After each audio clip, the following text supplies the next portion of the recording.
Good day, everyone. We are now on our part 4 of our study on the book of Ruth. For those who were not able to watch or listen to the part 1, 2, and 3 of this study, you can go to my Facebook and go to my albums. And then you can find there an album titled Grace in the Chapters, and you will find the videos there. So part 4 on the study of the book of Ruth. Have you ever felt the urge to outrun pressure, to just disappear for a while and hope the weight lifts on its own? The other night, within 24 hours, a couple of messages landed in my inbox, each one loaded with responsibility, deadlines, and the quiet announcement of long, demanding work ahead. It was late. The house was still. I stared at the screen, mentally calculating everything it would take to respond, to follow through, to carry it well. And I whispered to myself, maybe I will just go to bed. Maybe if I sleep, it will somehow shrink by morning, as if rest could erase reality. In small ways and sometimes in soul crushing, life altering ways, we all know that temptation. When pressure tightens, when pain lingers, when problems multiply, something inside us wants an exit, a door, a detour, an escape hatch from the weight of it all. But here is the comforting truth: you are not alone in that struggle. As we step into the study of Ruth, the story of Ruth, we meet people who lived in a season of instability, uncertainty, and deep distress. This was not a golden era. It was the time of the Judges, one of the darkest chapters in Israel's history. Chaos was common, faith was fragile, hope seemed thin, and right there, in that heavy atmosphere, the story begins. So we read in Ruth chapter 1 verse 1, in the days when the judges ruled in Israel, a severe famine came upon the land. So a man from Bethlehem in Judah left his home and went to live in the country of Moab, taking his wife and 2 sons with him. There was a famine in the land, and famine in Israel's story was never just about empty stomachs. It was about empty obedience. Back in Deuteronomy, under the old covenant, God made it unmistakably clear. Obedience would unlock blessing. If his people walked with him, the land would respond. Fields would flourish, wombs would bear life, homes would multiply with joy. Prosperity was not random, it was relational.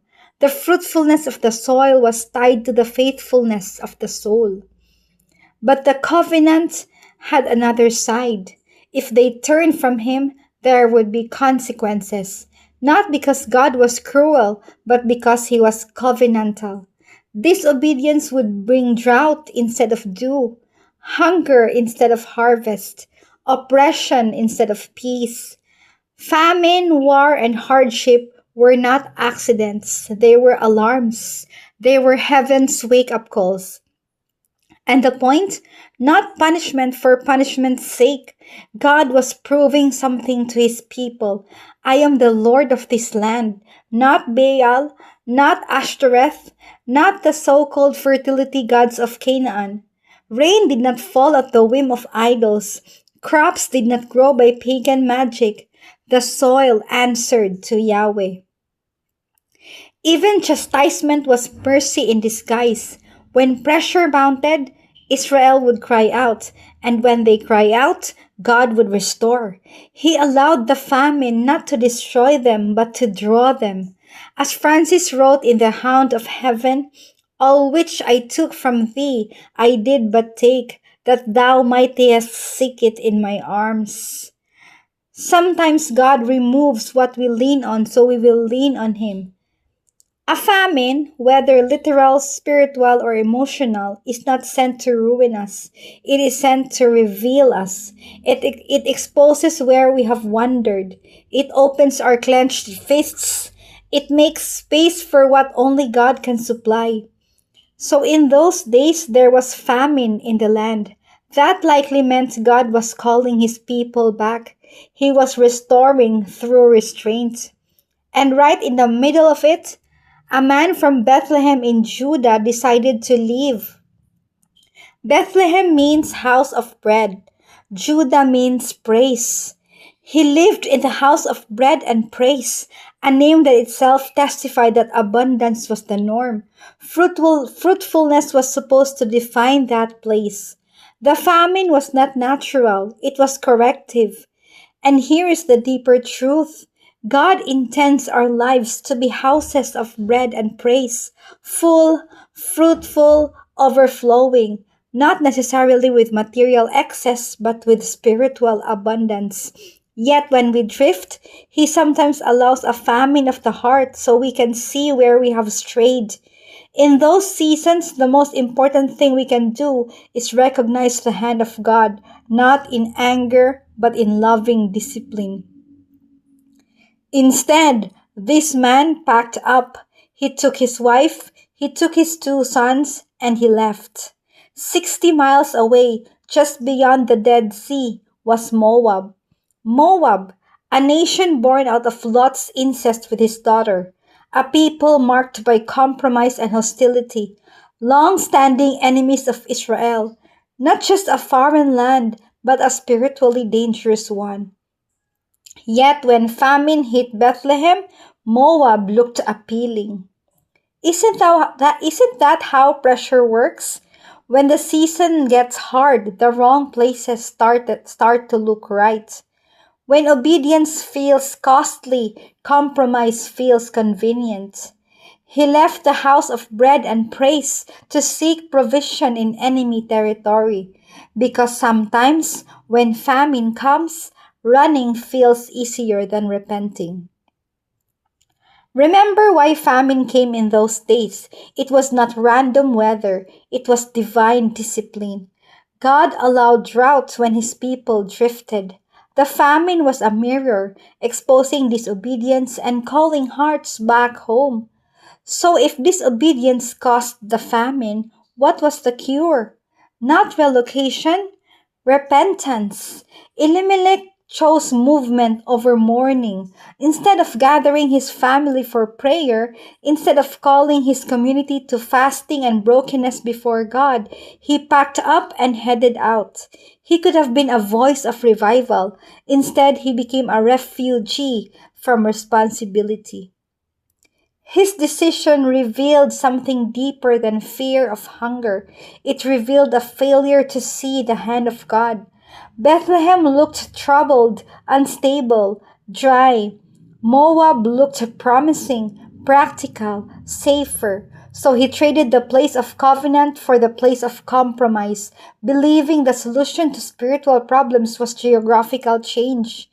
He probably told himself it was temporary, just for a while, just until things stabilize, but for a while quietly became permanent. What started as a short stay turned into a settled life, and three of the four who left never made it back. The very hardship they tried to outrun followed them and intensified. Moab did not solve their famine, it multiplied their sorrow. Here's the sobering truth. The road to destruction rarely begins with rebellion. It begins with escape. The road to bitterness, where Naomi's story will eventually lead, starts the moment we refuse the sanctifying work of God in our suffering. When we run from the pressure designed to shape us, we step onto a path that reshapes us in ways we never intended. The psalmist once cried out, "Oh, that I had wings like a dove! I would fly away and be at rest." Haven't we all prayed that prayer? Lord, send me somewhere quiet, somewhere easy, somewhere problem free.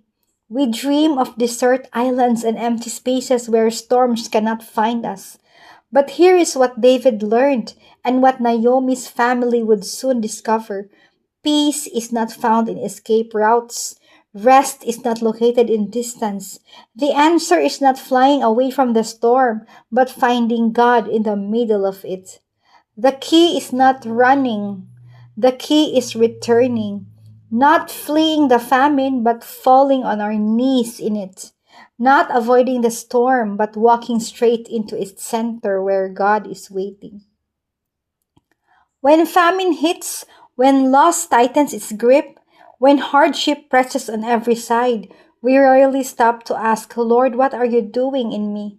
Maybe the dryness is connected to our own choices. Maybe it's the fallout of someone else's sin. Either way, we feel the ache, and instead of seeking God's face, we start scanning the horizon. We look at other fields, other cities, other lifestyles, other people. We fix our hearts on a there because here feels unbearable. And often it's not that the far country is so beautiful, it's that our current reality feels so barren. The marriage feels dry, the ministry feels heavy, the job feels suffocating, the soul feels empty, and we whisper to ourselves, it has to be better out there. So instead of tracing the dryness back to its source, instead of letting God deal with the roots, we do what Elimelech did. We do what the prodigal son did. We run. We convince ourselves that a new environment will cure an old emptiness. If I could just move, if I could just switch careers, if I could just change relationships, if I could just start over. But here is the tragedy. When we run from the famine, we often run from the mercy hidden inside it. God meets us in the drought. He shapes us there. He softens us there. And when we escape too quickly, we abandon the grace that was waiting in the dry ground. And we spiritualize it. It's just temporary. I just need a break. I won't stay long. Moab rarely looks like rebellion at first. It looks like relief. For some, Moab is food. For others, it's shopping carts and credit cards. For some, it's work, burying pain under productivity. For others, it's a new zip code, packing up the family in hopes that geography will fix what repentance could have healed. Sometimes we run to friends, not for wisdom, but for validation, not for truth, but for sympathy. We don't want correction, we want comfort that numbs. And sometimes the escape turns darker. Alcohol, prescription pills, secret addictions, a relationship that feels warm and understanding when everything at home feels cold. It starts small. I'm just tasting. I'm just talking. I'm just experimenting, just for a while. That's what Elimelech thought, just until the famine passes. But he never returned. His sons never returned. And so often, neither do we. What begins as a short visit becomes a settled life. What felt like relief becomes bandage. I've heard the stories. Women who never intended to be addicted, never planned to be trapped. They were just looking for a moment of escape, a little sleep, a little drink, a little attention, a little comfort. But the little while stretched into years. Now they find themselves planted in their Moab, imprisoned in the very place they thought would free them. Because famine is meant to drive us to God. Moab drives us away from Him, and the far country always costs more than we plan to pay. Now, when we run too long, our hearts grow numb. We lose passion for God. We lose love for His people. What we thought would bring relief, freedom, or a fresh start, Moab becomes heavier, darker, even deadlier than the place we tried to escape. The pressures we ran from are still there, but now layered with sorrow, regret, and consequences we never imagined.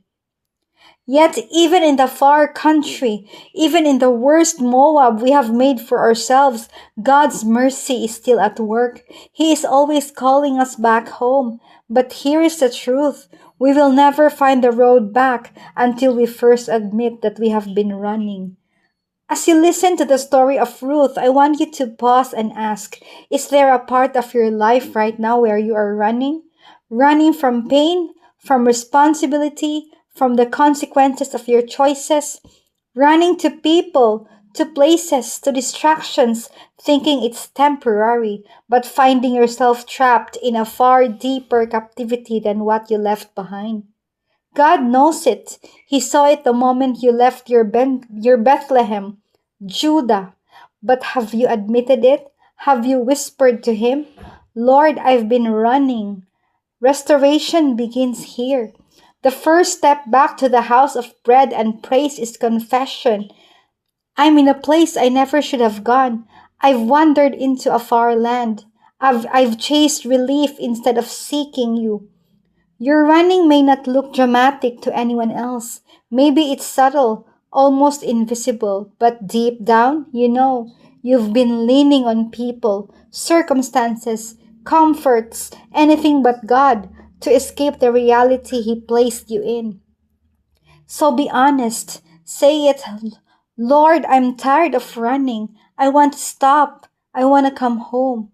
Because the moment you do, the first step on the road back begins. And God, merciful, relentless, faithful, is already waiting to welcome you into His arms.